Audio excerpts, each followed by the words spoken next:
नमस्कार साथियों, कैसे हैं आप लोग। आज हम आप लोगों को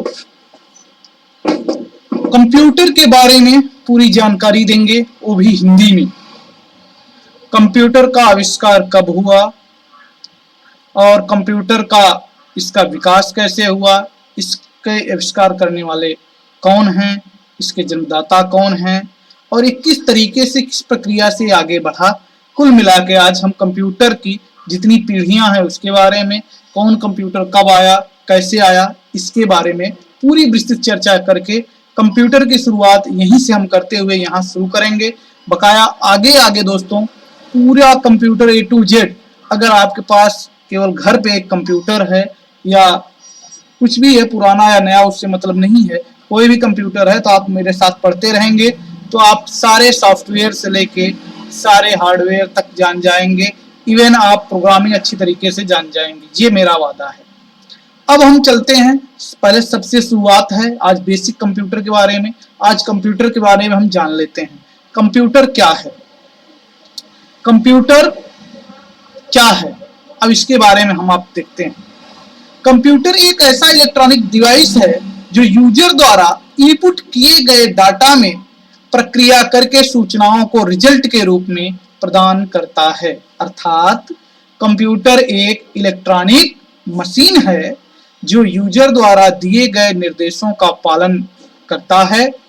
इसमें डेटा को स्टोर, पुनर्प्राप्त करने का, यानी कि स्टोर करके उसको फिर से आप देख सकते हैं, प्रोसेस करने की क्षमता होती है। इसके अलावा आप इसमें कोई भी चीज टाइप कर सकते हैं। कंप्यूटर के द्वारा किसी को ईमेल भेज सकते हैं, गेम खेल सकते हैं और इंटरनेट ब्राउज कर सकते हैं। कंप्यूटर का उपयोग आप लोग की और तमाम चीजों में कर सकते हैं, जैसे स्प्रेडशीट की प्रस्तुतियों, यहाँ तक कि वीडियो बनाने के लिए भी कंप्यूटर का उपयोग किया जाता है। अब देखिए कंप्यूटर का एकदम सिंपल सी परिभाषा, जो कि मैं देखिए आप व्हाइट फॉन्ट में आपको दिखाई पड़ रहा होगा। इसीलिए जब कोई पूछ लेता है भाई आप कंप्यूटर पढ़े हैं, आप कंप्यूटर बता रहे थे कि सर पढ़ाए हैं, इंटरनेट पर हम बहुत बढ़िया पढ़े हैं, तो अच्छा ये बताइए कंप्यूटर किसे कहते हैं। तो ये छोटी सी परिभाषा आप लोग देखिए, कर्सर से मैं ले जा रहा हूँ, दिखा रहा हूँ, जैसे ये है। क्या कंप्यूटर यूजर द्वारा इनपुट किए गए डाटा को प्रोसेस करके परिणाम को आउटपुट के रूप में प्रदान करता है। सिंपल सी ये बात बता दीजिए, ठीक है। और अंग्रेजी में भी मैंने लिख दिया है, the data input process by computer user by output result are provided as. ठीक। अब कई लोग पूछते हैं कि कंप्यूटर शब्द की क्या है, कैसे है, इसका हिंदी अर्थ क्या है। सारी चीजें मैं आपको अभी ब्रीफ किए देता हूं। कंप्यूटर शब्द की उत्पत्ति कंप्यूट शब्द से हुई है। कंप्यूट जिसका अर्थ होता है गणना करना, अर्थात यह स्पष्ट है कि कंप्यूटर का सीधा संबंध गणना करने वाले यंत्र से है। वर्तमान में इस क्षेत्र में इसका क्षेत्र केवल गणना करने तक सीमित न रह के अत्यंत व्यापक हो चुका है। कंप्यूटर अपनी उच्च संग्रह क्षमता, हाई स्टोरेज कैपेसिटी, गति, स्वचालन क्षमता, शुद्धता, सार्वभौमिकता, विश्वसनीयता, याद रखने की शक्ति के कारण हमारे जीवन के हर क्षेत्र में महत्वपूर्ण होता जा रहा है। कभी कभी तो ऐसा लगता होगा दोस्तों कि बिना मोबाइल जो है कंप्यूटर का एक छोटा प्रारूप है। आगे हम बताएंगे कैसे कैसे क्या विकसित हुआ है। और कंप्यूटर कहाँ, एक चीज जान लो, कंप्यूटर का हिंदी नाम संगणक होता है। क्या होता है? संगणक होता है। और कंप्यूटर द्वारा अधिक सूक्ष्म समय में अधिक तीव्र गति से गणनाएं की जा सकती हैं और कंप्यूटर द्वारा किए गए परिणाम अधिक शुद्ध होते हैं। कारण कि कोई चीज अगर मनुष्य द्वारा किया जाता है तो उसमें गलती होने की प्रोबेबिलिटी ज्यादा होती है, कंप्यूटर द्वारा गलती होने की प्रोबेबिलिटी बहुत ही कम होती है। अब आप लोग एक चीज ये जान लो कि कंप्यूटर का विकास कैसे हुआ। अब हम चलते हैं, अभी कंप्यूटर की परिभाषा मैंने बता दिया शुरुआत में। अब कंप्यूटर के विकास के बारे में चलते हैं। ठीक है, कंप्यूटर की कितनी जनरेशन है, कंप्यूटर कैसे विकास हुआ। तो कंप्यूटर का विकास 5 चरणों में हुआ है अभी तक। कितने चरणों में, 5 चरणों में। उसको हमने कैसे बांटा है, first generation, second generation computer, third generation computer, fourth generation computer और फिफ्थ जनरेशन कंप्यूटर, जैसा कि स्क्रीन पे आपको मैंने दिखा दिया है। अब आगे देखते हैं कि अब पहला नंबर किसका है, फर्स्ट जनरेशन कंप्यूटर। अब यही आपको पता चल जाए कंप्यूटर का जन्मदाता कौन है, कंप्यूटर कहां से आया, कैसे आया, सारी चीजें यहाँ पे स्पष्ट हो जाएंगी आपकी। ठीक है, कंप्यूटरों की प्रथम पीढ़ी यानी कि first generation of computer. Computer की प्रथम पीढ़ी की शुरुआत सन 1946 में एकर्ट और मुचली के एनेनिक नामक कंप्यूटर के निर्माण से हुआ था।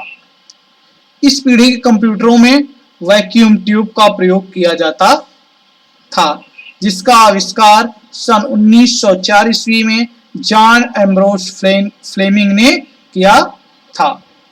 इस पीढ़ी में एनएक के अलावा और भी अन्य कंप्यूटरों का निर्माण हुआ, जिसका नाम एसडैक, एडसैक, एडवैक, यूनिवैक एवं यूनिवैक 1 है।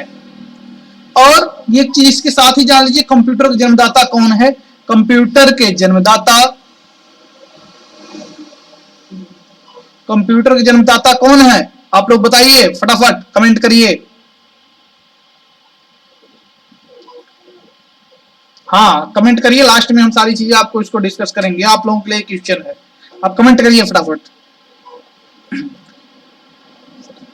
और हाँ, स्पीड बहुत ही स्लो होती थी फर्स्ट जनरेशन में, मेमोरी भी कम होती थी। इसी कारण कंप्यूटर में डाटा को स्टोर करके नहीं रखा जा सकता, बहुत ज्यादा डाटा नहीं रखा जा सकता है। और इन कंप्यूटरों की कीमत भी बहुत ज्यादा होती थी। ये कंप्यूटर आम जनता की पहुंच से बहुत दूर थे। अब आगे मित्रों, इस कंप्यूटर में कितना हमें ऊर्जा खर्च करनी पड़ती थी, ये चीजें मैं आगे बताता हूं। ये जान लीजिए कि प्रथम पीढ़ी के कंप्यूटर में देख रहे हैं, जैसा कि आपको स्क्रीन पे दिखाई पड़ रहा है, इतना ज्यादा, एक पूरे रूम के इतना आपको स्पेस लगता था, बहुत ज्यादा कूलिंग की जरूरत होती थी। और इसको स्वचालित यानी चालित करने के लिए 160 किलोवाट की विद्युत की जरूरत पड़ती थी। भाई आप लोग अभी कमेंट नहीं कर पाए पूरी तरीके से, कमेंट करिए, बताइए कंप्यूटर के जनक कौन है। प्रथम पीढ़ी के कंप्यूटर के निम्नलिखित लक्षण। अब प्रथम पीढ़ी कंप्यूटर को अगर आप पहचानना हो तो क्या क्या लक्षण आप जानते रहेंगे तो जान जाएंगे कि ये प्रथम पीढ़ी का कंप्यूटर है। तो सबसे पहला लक्षण कि इसमें वैक्यूम ट्यूब का प्रयोग किया जाता था। ये देखिए वैक्यूम ट्यूब मैंने बगल में आपको दिखा दिया है। इसलिए आप लोग ध्यान लीजिए, ये यही ट्यूब आपके पुराने टीवी में लगी रहती थी, पुराने कंप्यूटर जो उसमें भी लगी रहती थी। ठीक, और क्या था, पंच कार्ड पर आधारित था। किस पे था, पंच कार्ड पे। संग्रहण के लिए मैग्नेटिक ड्रम का प्रयोग किया जाता था, यानी डाटा स्टोर करने के लिए। जो आप लोग देखे होंगे कि जो कैसेट गाना बजाने वाली पहले कैसेट आती थी, टेप वाली, रील वाली, वही वाली ड्रम का प्रयोग, उसी तरीके के एक विशेष प्रकार की ड्रम यानी रील बनाई जाती थी जिसमें डाटा स्टोर किया जाता था। और इसका डाटा संग्रहण और इस पूरे कंप्यूटर बहुत ही नाजुक और कम विश्वसनीय था। और इसमें ढेर सारे एयर कंडीशनर की जरूरत पड़ती थी, बहुत सारे एयर कंडीशनर की जरूरत पड़ती थी, नहीं तो मशीनें बहुत ज्यादा गर्म हो जाती थी। और मशीनी असेंबली भाषाओं में प्रोग्रामिंग होती थी। अब चलते हैं अगला पार्ट क्या है, द्वितीय जनरेशन के कंप्यूटर है, सेकंड पीढ़ी के कंप्यूटर, फादर ऑफ कंप्यूटर। अब बताइए भाई फट से, फादर ऑफ कंप्यूटर कौन है, बोलिए फटाफट। अभी नहीं बताया, एक पीढ़ी हम बता चुके, चलिए हम ही बता देते हैं। फादर ऑफ कंप्यूटर यानी कंप्यूटर के जन्मदाता सर चार्ल्स बैबेज हैं। कौन है? Sir Charles Babbage. अब जाइए बात करते हैं द्वितीय पीढ़ी के कंप्यूटर। द्वितीय पीढ़ी के कंप्यूटर सन 1956 से 1964 के बीच में इस दुनिया में आए, यानी अस्तित्व में आए। कंप्यूटर की प्रथम पीढ़ी सन 1956 में समाप्त हुई, मतलब उसके बाद 1956 के बाद द्वितीय पीढ़ी की शुरुआत हो गई।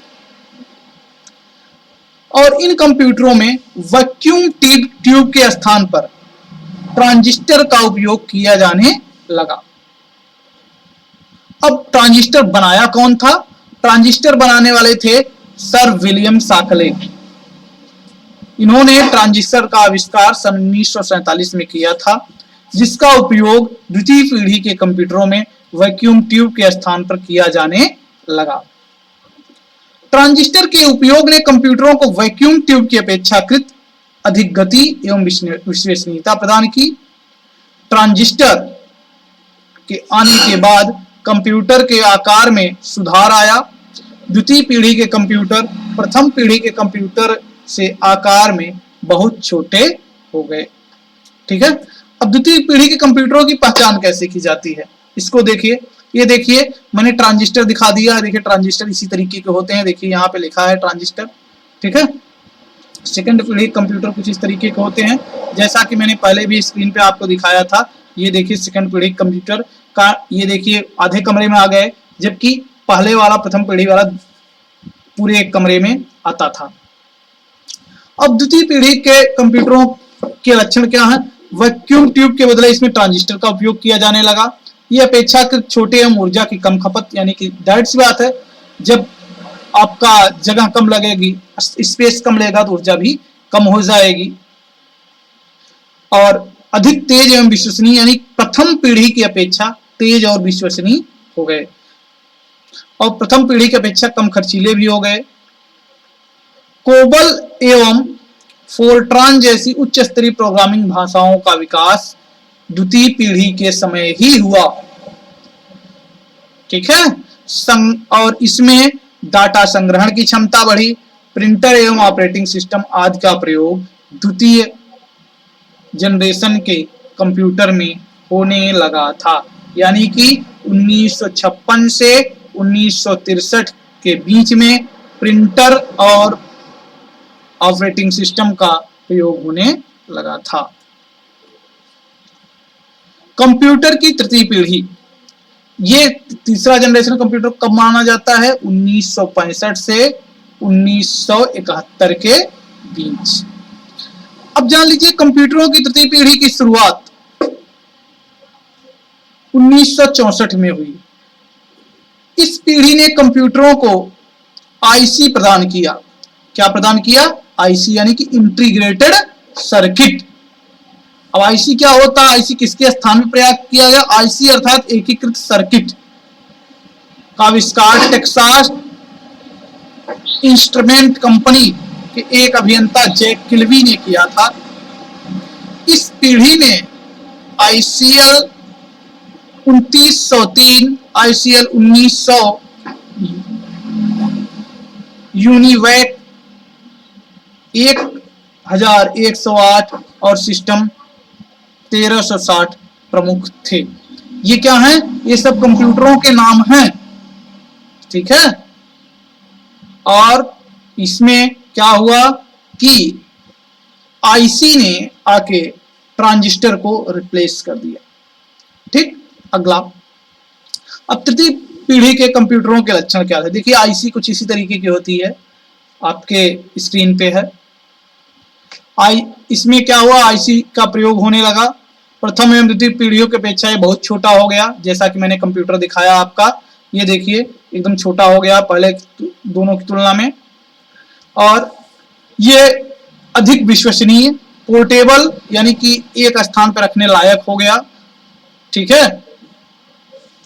उच्च स्तरीय भाषाओं का बृहत स्तर पर प्रयोग, यानी कि इसमें अनेक प्रकार की भाषाओं का प्रयोग किया जाता है। अब देखिए मैंने कंप्यूटर डायग्राम से भी आपको समझाने की कोशिश किया है कि इसमें 16 और 32 बिट की क्या थी, जर्नल पर्पज का रजिस्टर्स यूज किए गए थे।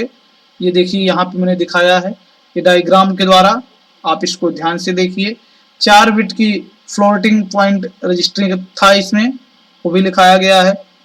अब यहाँ पे पीसी होता था, यहाँ इंटरनल बसें होती थी, ठीक है, और यहाँ मेमोरी कंट्रोल यूनिट होती थी, यहाँ मेन मेमोरी होती थी।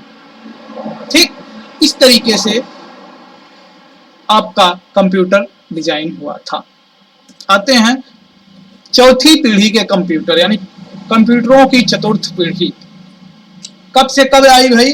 अक्सर इस कंप्यूटर को भी हम लोग यूज किए होंगे, आप लोग भी यूज किए होंगे, ठीक है। ये कंप्यूटर अभी भी मार्केट में चल रहे हैं, ठीक है। वर्तमान कंप्यूटर को आईबीएम ने ही बनाया था पहले। चलिए, कंप्यूटर की चतुर्थ पीढ़ी की शुरुआत सन 1971 से हुई। सन 1971 से लेकर 1985 तक के कंप्यूटरों को चतुर्थ पीढ़ी का कंप्यूटर कहा जाता है। अब इन कंप्यूटरों को में आईसी को अधिक विकसित कर लिया गया। क्या किया गया, इसमें क्या संशोधन हुआ था, उसमें एसी लगी थी लेकिन इसमें एसी आईसी को और विकसित कर लिया गया। आईसी को विशाल एकीकृत सर्किट यानी कि लार्ज इंटीग्रेटेड सर्किट में एलआईसी कहा जाता है जिसको, उसमें कन्वर्ट किया गया। इंटीग्रेटेड सर्किट लगभग 30,000 ट्रांजिस्टरों के बराबर कार्य कर सकता है। इस आविष्कार से पूरी सेंट्रल प्रोसेसिंग यूनिट एक छोटी सी चिप में आ गई, अर्थात इसी समय से आपका सीपीयू बनना स्टार्ट हुआ, जिसे माइक्रो प्रोसेसर कहा जाता है। इसके उपयोग वाले कंप्यूटरों को माइक्रो कंप्यूटर कहा जाने लगा। अब हम आपको ये देखिए, सबसे पहले कौन सा प्रोसेसर आया, तो एल्टायर 8800 सबसे पहला माइक्रो कंप्यूटर था, जिसे मिट्स नामक कंपनी ने बनाया था। किसने बनाया था, मिट्स नामक कंपनी ने बनाया था। और इसको इसी कंप्यूटर पर बिल गेट्स, जो उस समय हार्वर्ड विश्वविद्यालय के छात्र थे, ने बेसिक भाषा स्थापित किया था। इस सफल प्रयास के बाद गेट्स ने माइक्रोसॉफ्ट कंपनी की स्थापना की, जो दुनिया में सॉफ्टवेयर की सबसे बड़ी कंपनी है। इस कारण बिल गेट्स को दुनिया भर के कंप्यूटर का स्वामी, ओनर ऑफ कंप्यूटर कहा जाता है। अब आगे देखिए, चतुर्थ पीढ़ी से आने से क्या हुआ। चतुर्थ पीढ़ी के आने से कंप्यूटर के युग में एक नई क्रांति आई। इन कंप्यूटर का आकार बहुत छोटा हो गया और मेमोरी बहुत अधिक बढ़ गई। आकार छोटा होने से इन कंप्यूटरों का रखरखाव बहुत आसान हो गया। इसी कारण की कीमत में इतनी कमी हो गई कि आम जनता इन कंप्यूटर को आसानी से खरीद सकती थी। यानी कि इस टाइप के कंप्यूटर जो आईबीएम वाले हैं, ये ठीक है, इस तरीके के कंप्यूटर, इसमें इस तरीके का सीपीयू, सेंट्रल प्रोसेसिंग यूनिट का प्रयोग होता था, ठीक है। और ये कुछ इस तरीके के कंप्यूटर अब जो अभी के हैं, चतुर्थ पीढ़ी के लेटेस्ट वर्जन के हैं, ठीक है। अब आगे हम चलते हैं, देखते हैं।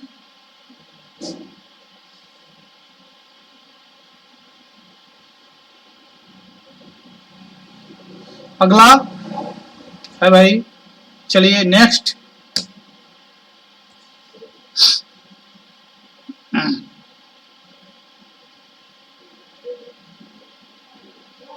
अब हमारी पांचवी पीढ़ी की शुरुआत होती है। पांचवी पीढ़ी हमारी, देखिए अब पांचवी पीढ़ी कैसे होगा हमारा।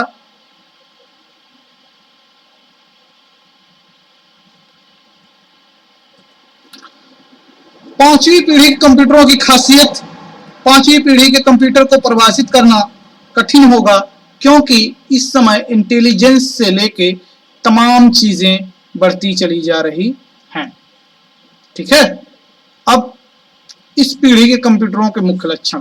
पहले चौथी पीढ़ी कंप्यूटरों के मुख्य लक्षण डाल लेते हैं, तो पांचवी पीढ़ी बताते हैं।